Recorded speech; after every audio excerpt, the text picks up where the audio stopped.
Everyone, welcome to this channel. In today's video, I'm gonna teach you about the common confusing words in English. So, ሰላም ውድ ቻናላችን ተከታዮች እንዴት ናችሁ? በዛሬ ቪዲዮአችን ስለ confusing words or most of the time ግራ ስለሚያጋቡን ቃላቶች in English ያሉ ቃላቶችን እናያለን ማለት ነው። So, እናንተም ይሄን ቪዲዮ እንደምትወዱ ተስፋ አደርጋለሁ። እስከ ቪዲዮ መጨረሻ ድረስ አብራችሁ እንድትሆኑ ጋብዛችኋለሁ። So, the first word የምናየው ደግሞ it is say and tell. So most of the time say እና tell it is for the same thing እንጠቀማለን አይደለ? So it's መናገር ብለን ነው የምናስበው. But it is a confusing word ናቸው። ግራ የሚያጋቡ ወርዶች ናቸው. They have a different meaning ነው ያላቸው. So እሱን ዛሬ one by one እያየናቸው እንሄዳለን ማለት ነው. So say ስንል ተናገር እንደማለት tellም ተናገር እንደማለት ነው. So most of the time but say it is focus on words spoken የምንናገረው ወርድ ላይ ወይም ደግሞ ካፋችን የምናወጣው ቃል ላይ ፎከስ የሚያደርግ ከሆነ it is say ይባላል። ቴል ደግሞ speak to someone so ለአንድ ሰው ስናወራው ለአንድ ሰው የሆነ ነገር ስንናገር ደግሞ it is tell ይባላል። ለምሳሌ ኤግዛምፕል እዚህ ጋር እንመልከት። she said hello እሷ ሄሎ አለች። so it is say የሚለው ነገር it is focus on spoken word ነው ማለት ነው። አሁን she said hello እሷ ሄሎ አለች። ምን አለች? ሄሎ አለች። so a say የሚለው ነገር it is used for focus on or used for spoken word ካፋችን በመናወጣው የምንናገረው ቃል ላይ ፎከስ የምናደርግ ከሆነ it is say ነው የምንጠቀመው። she said hello እሷ ሄሎ አለች። she told me hello she told me hello so እሷ ምን አለች? she told me hello so እሷ ሄሎ አለችኝ። እሷ ሄሎ አለችኝ። so it is tell ደግሞ የምንጠቀመው to speak to someone so ለአንድ ሰው ስናወራ tell እንጠቀማለን. And we are when we are saying or when we are focusing on the spoken word የምናወራው ቃል ላይ ፎከስ የምናደርግ ከሆነ ወይም ትኩረት የምናደርግ ከሆነ we use say ነው። ስለዚህ አሁን የሁለቱን ልዩነት ግልጽ እንደሆናችሁ ተስፋ አደርጋለሁ። say ስትሉ ለምሳሌ she said hello እሷ ሄሎ አለች። ስለዚህ hello የምትሏ it's a ቃል not word not ማለት ነው። ስለዚህ ወርዱ ላይ ነው ፎከስ ያደረግነው። and she told me hello she told me hello so እሷ ሄሎ አለችኝ። እሷ ሄሎ አለችኝ። So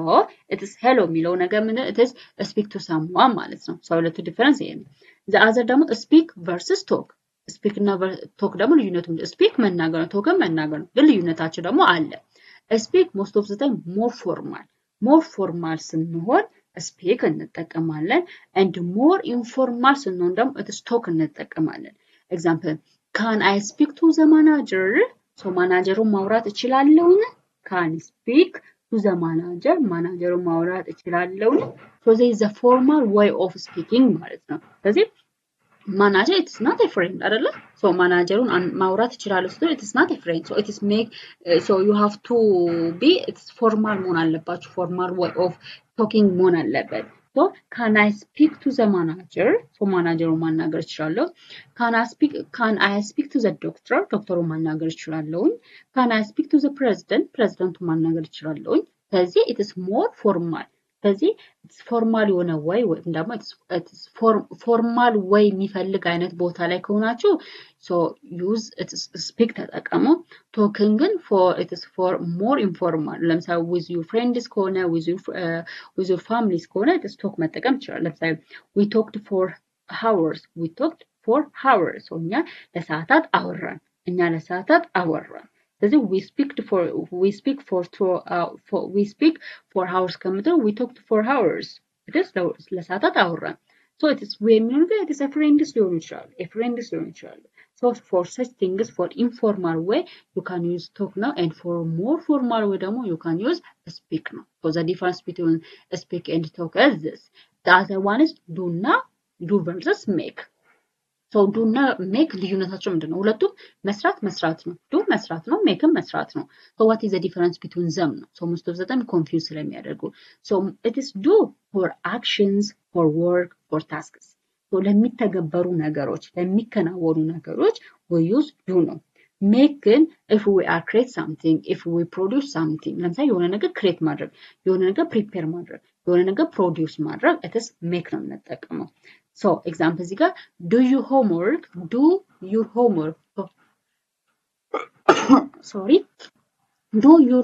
so ቤት ስራ so it's an action ተግባር ነው ማለት ነው አይደለም? የሚከናወን ነገር ነው። make a cake ኬክ ስራ። ስለዚህ ኬክ ምንድነው የሚደረገው? ፕሮዲዩስ ነው የሚደረገው or it is prepared ነው የሚደረገው or it is create ነው የሚደረገው። So it's make a cake. So cake መስራት ማለት ነው። cakes መስራት። ስለዚህ ይሄ እንደዚህ ከሆነ it is ምንድነው produce የሚደረግ or create የሚደረግ ነገር ነው። So do your homework ሲባል ግን make or it is to do the action. አክሽኑ ወይም ደግሞ ታስኩ ወይም ደግሞ ስራውን መስራት it is do ነው የምንጠቀመው and for create something, for produce something or for preparing something we use make ነው። So የሁለቱ ልዩነት ይሄ ነው። Do your homework or do your exercise, do your work or do your job. ስለዚህ እንደዚህ አይነት የሚሰሩ ነገሮች አክሽን ወይም ደግሞ ስራዎች or ተግባራቶች it is በዱ ነው የምንጠቀመው but it is make a plan or ለምሳሌ ፕላን ማቀድ or ፕላን መስራት or it is make a cake ሲባል ደግሞ it is ምንድነው it's create something or produce something የሆነ ነገር produce ማለት የሆነ ነገር ያልነበረን ነገር መፍጠር or it is ያልነበረን ነገር እንደ አዲስ መስራት ስለዚህ እንደዛ አይነት ነገሮች ለምሳሌ ኬክ ኢትስ ምንድነው ከአዲስ ነገር ነው አዲስ ነገሮች ምናምን ብዙ ነገር ተደርጎ ነው የሚሰራው ስለዚህ ኢትስ ሜክ ነው የሚባለው so make a cake so this is the difference between make and do the other one is borrow and lend so ሁለቱም ትርጉማቸው መበደር ነው መበደር ነው but it is has a difference ግን አላቸው borrow ሲባል take from someone ከሆነ ሰው የሆነ ነገር ስንወስድ take ማድረግ it is borrow ይባላል take from someone ከሆነ ሰው or from somebody it's የሆነ ነገር መውሰድ receive ማድረግ መቀበል it is borrow ይባላል lend ደግሞ it is give to someone ለአንድ ሰው ደግሞ መስጠት it is lend ይባላል but it is lend it is give to someone temporarily ለጊዜያዊ ለሆነ ጊዜ ምናምን ማበደር መስጠት it's lend ይባላል example can I borrow your pen so ስክሪፕቶክን መዋስ ይችላለሁ ስክሪፕቶክን መዋስ ይችላለሁ so it is take from someone ማለት ነው someone ከአንድ ሰው መውሰድ ማለት ነው can you lend me your pen ስክሪፕቶክን ልትሰጠኝ ትችላለህ ስክሪፕቶክን ልትሰጠኝ ትችላለህ for it is some moment ማለት ነው for a temporary ለትንሽ ጊዜ ያንን ስክሪፕቶ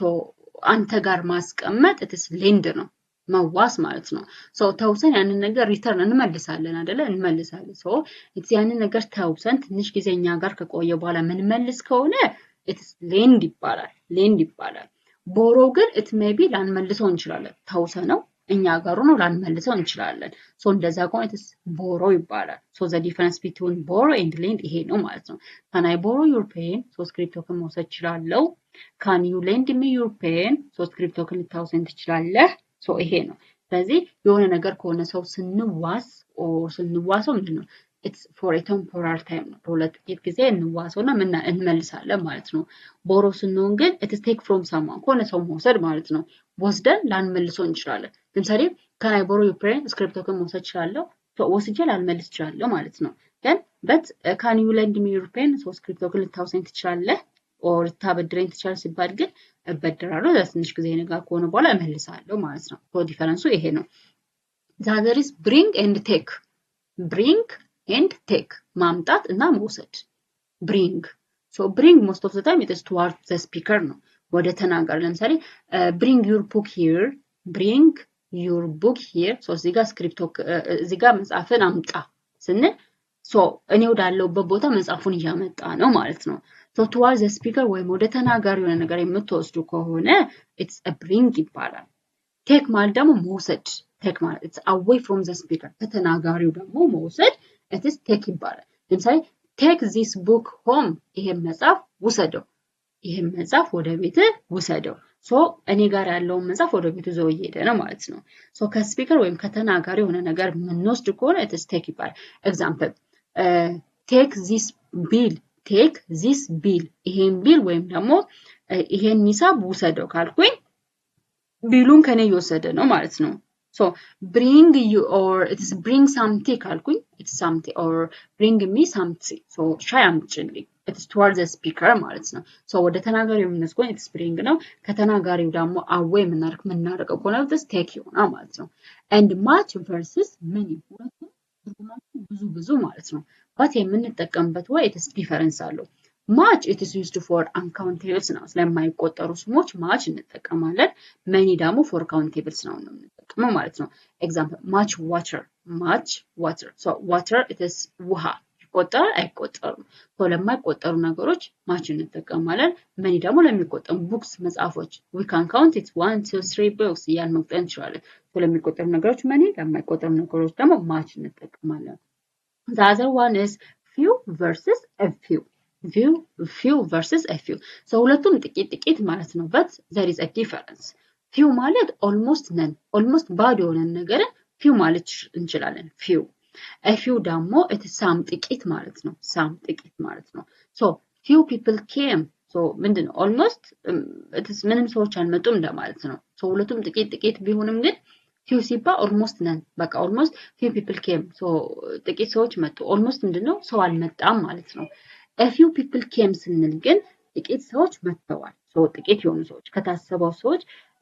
ጥቂት የሆኑ ሰዎች መጥተዋል ነው ስለዚህ few people ስንል almost ማንም አልመጣም እንደማለት ነው but a few ስንል ግን ጥቂት ሰዎች መጥተዋል ጥቂት ሰዎች መጥተዋል ዲፈረንሱ ይሄ ነው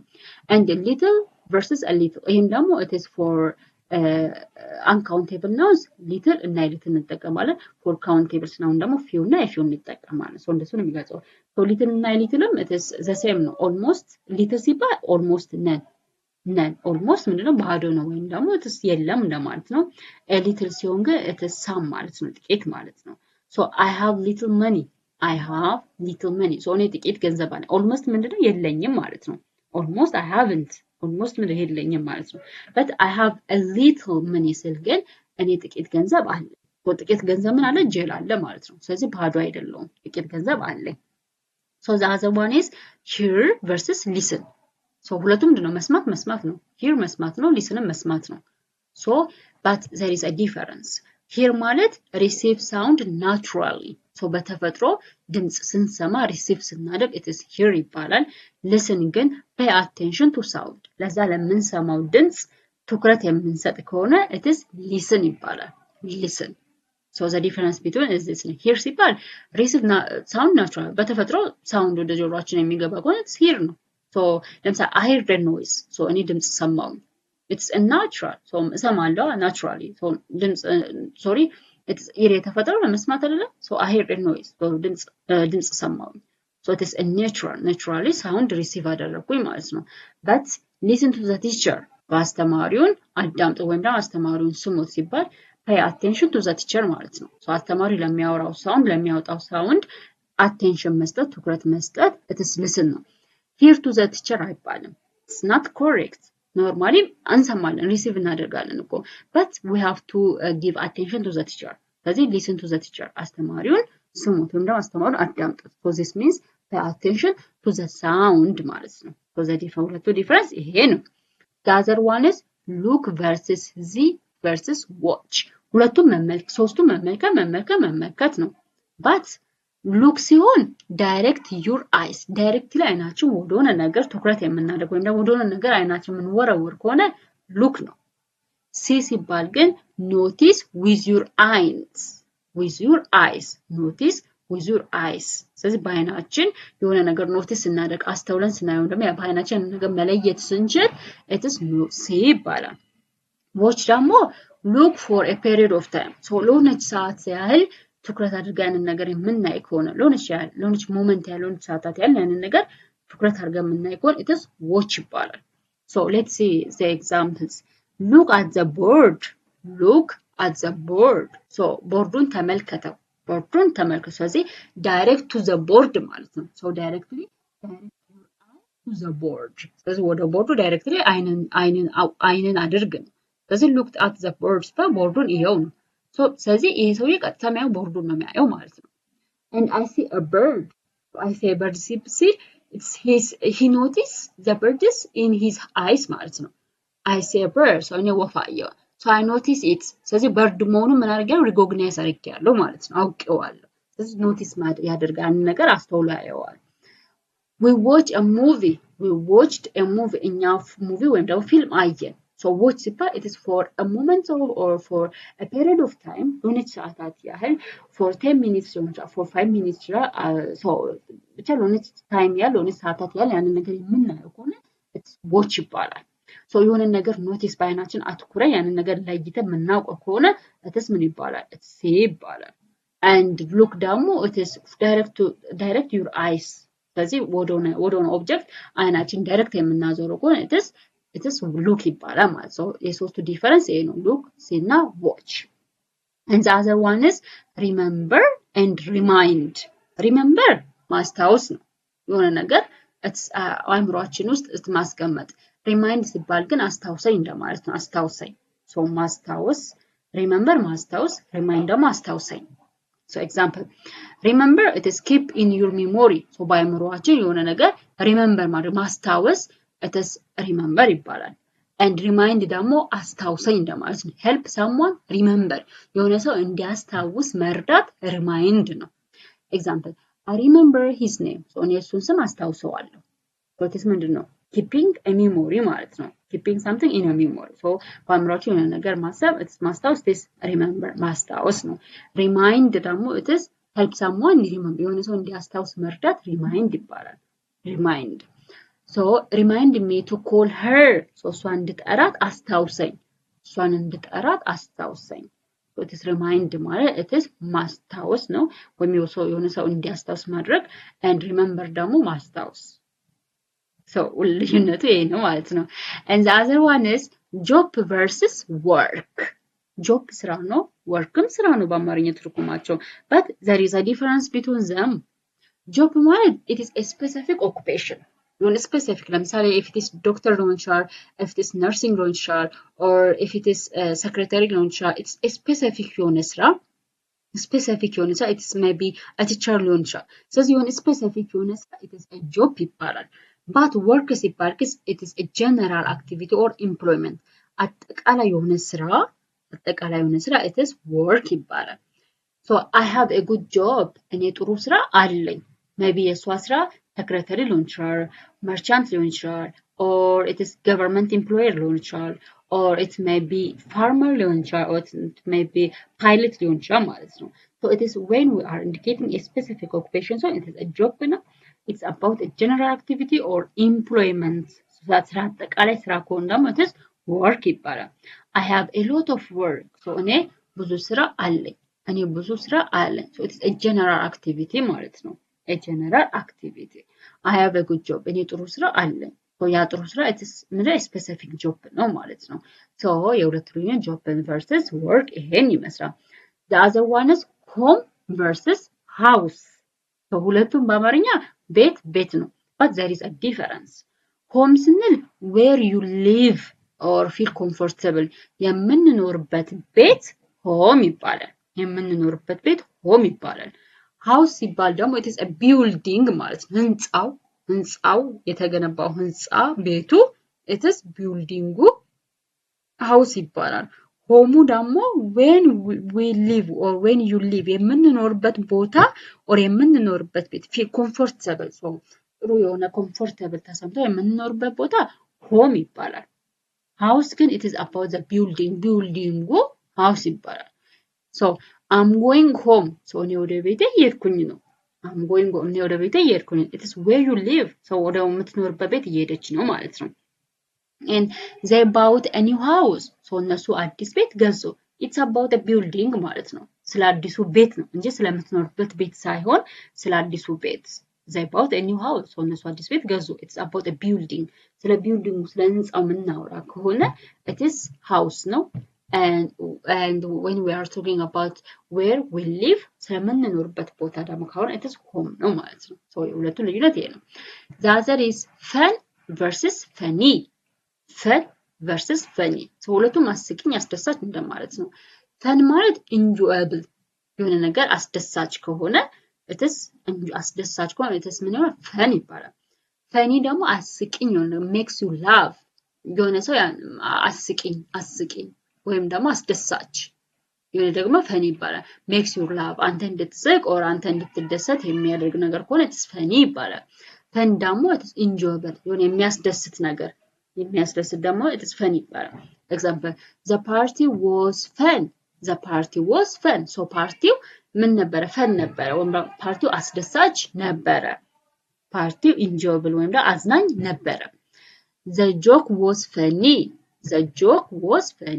so joke ቀልዱ አስቂኝ ነበረ so funny so makes you laugh so የሆነ ነገር የሚያስቅ አስቂኝ ማለት ነው ፈኒ አስቂኝ ፈን ደግሞ enjoyable አስደሳች የሆነ ነገር so the party was fun it's party አዝናኝ ነበረ and the joke was funny joke ወይም ደግሞ ቀልዱ አስቂኝ ነበረ so funny ማለት makes you laugh እንድንስቅ የሚያደርገን ነገር ፈኒ ይባላል እንድንደሰት የሚያደርግ ነገር ደግሞ ፈን ይባላል so the difference አቸው ይሄ ነው and the other one is since versus for since versus for so since ማለት it is a starting point of an action የሆነ አክሽን የጀመረበት ታይም ወይም ሰዓት since በsince ነው የምንገልጸው for ደግሞ for a duration of time for a duration of action ነው የአክሽን ወይም ደግሞ ያ ተግባር ለምን ያህል ጊዜ ቆየ የሚለውን ለመግለጽ for ነው since ደግሞ for a starting of point ነው for a starting of an action አክሽኑ መቼ ነው የጀመረው የሚለውን ነገር ለመግለጽ ደግሞ since ነው የምንጠቀመው example I have lived here since 2020 I have lived here since 2000 so እኔ ከ2020 ጀምሮ እዚህ ኖሬያለሁ እኔ ከ2020 ጀምሮ እዚህ ኖሬያለሁ so it is a starting time ማለት ነው starting time of an action ነው and I have lived here for 5 years እኔ እዚህ ለ5 አመታት ያህል ኖሬያለሁ ለምን ለ5 አመታት ያህል it's a duration of an action or it is a duration of a time ማለት ነው የጊዜ ርዝመቱን it's length of time ለመግለጽ for ነው duration of ማለት so I have lived here for 5 years እዚህ ለ5 አመታት ያህል ኖሬያለሁ I have lived here since 2020 so እዚህ ከ2020 ጀምሮ ኖሬያለሁ so there is a difference እዚህ since እና for difference አቸው ይሄ ነው so this is all about this word that confusing የሚያደርጉ ወይም ግራ የሚያጋቡ ወርዶች ናቸው so ስለነዚህ ወርዶች ሌላም ደግሞ እንድሰራላችሁ ወይም ደግሞ እንደዚህ አይነት ወርዶች እንዳመጣላችሁ ቪዲዮ እንድሰራላችሁ የምትፈልጉ ከሆነ it's part 2 ይሰራልን ብላችሁ ኮሜንት ላይ ጻፉልኝ because it is important በጣም ጠቃሚ የሆኑ ወርዶች ናቸው በደንብ አድርጋችሁ ለይታችሁ ብታውቁ ስለዚህ በምታወሩበት ጊዜ እንግሊዘኛችሁ advanced ያደርግላችኋል ማለት ነው so this is all about it a confusing words mostly in the daily life so everyday life ወይም ደግሞ ሁሉ ጊዜ በህይወታችን የምንጠቀማቸው ቃላቶች ናቸው so ይሄን ቪዲዮ እንደወደዳችሁ ተስፋ አደርጋለሁ ከወደዳችሁ ደግሞ ኮሜንት ላይ ፓርት 2 ይሰራልን ብላችሁ ጻፉልኝ እወዳችኋለሁ ፕሊዝ ይሄን ቻናል እንዲያድግልኝ ሼር አድርጉልኝ እንዲሁም ደግሞ ቪዲዮዎችን ላይክ አድርጉ እወዳችኋለሁ በሌላ ቪዲዮ እስከምንገናኝ ድረስ ደህና ሁኑ ባይ